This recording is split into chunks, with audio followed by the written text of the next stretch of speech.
চলো আজকে আমি তোমাদেরকে দেখাবো যে কীভাবে তোমরা ট্যান রিমুভ করবে।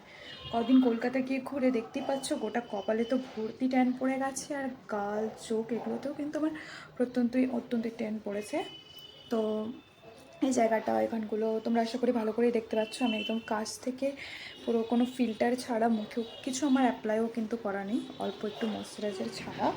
তো এইভাবেই দেখাচ্ছি যাতে তোমরা বুঝতে পারো। তো আমি যে রেমেডিটা ইউজ করবো সেটা কিন্তু একদিন ইউজ করলে হবে না, প্রত্যেক দিন প্রায়ই সময় পেলেই তোমরা কিন্তু একদিনে কিন্তু কোনো কিছুরই ভালো রেজাল্ট পাওয়া যায় না।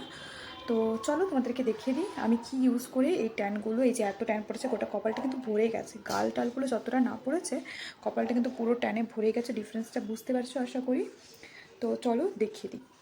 রেমেডিটা কিন্তু পুরোটাই হোম রেমেডি, ঘরে যা যা জিনিসপত্র দিয়ে আমরা রান্না বান্না করি সেসব ঘরের তৈরি জিনিসপত্র দিয়েই কিন্তু আমি রেমেডিটা বানিয়ে ট্যান রিমুভ করবো। চলো তোমরা সবাই দেখে নাও। প্রথমে একটা বাটি নিয়ে নেব, সেই বাটিতে 1 চামচ পরিমাণ বেসন, তার সাথে কিছু পরিমাণ চাল গুঁড়ো নিয়ে নেব।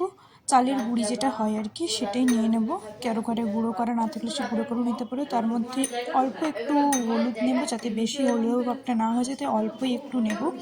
তার সাথে অল্প একটু গোলাপ জল নেব, কিছু ড্রপ অফ গোলাপ জল আমরা নিয়ে নেব। সেইগুলো নিয়ে কিন্তু ভালো করে একটু নাড়িয়ে আমরা মিক্স করে নেব।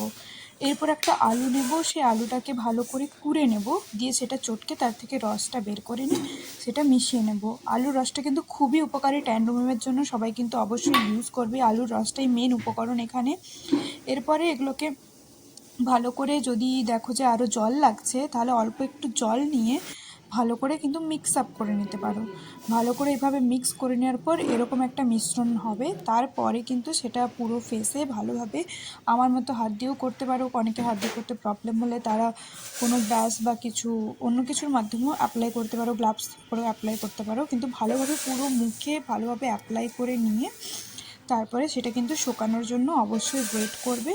এবং অল্প করে একটু সার্কুলার মোশনে তোমরা ম্যাসেজও করতে পারো, যেটা আমি করেছি কিন্তু আজকে আর ভিডিওতে আমি সেটা দেখানো হয়নি।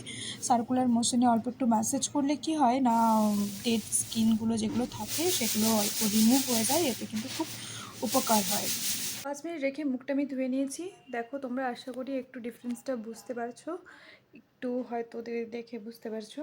তো একটু ট্যানগুলো অল্প হলেও গেছে। এই দেখো আমার স্কিনটা এখন আগের থেকে একটু ভালো। এবার যারা যেরকম স্কিন কেয়ার স্টেপ ফলো করো সেটা কিন্তু ফলো করতে পারো। যেমন কেউ যদি আগে অল্প টোনার লাগিয়ে এলাম হাইড্রেটিংয়ের জন্য, তারপরে ময়শ্চারাইজার, বা তারপরে কেউ কেউ আবার সিরামও লাগাও, তারপরে ময়শ্চারাইজার লাগিয়ে নাও, তারপরে সানস্ক্রিন, অল্প একটু লিপস কেয়ারের জন্য লিপ বাম।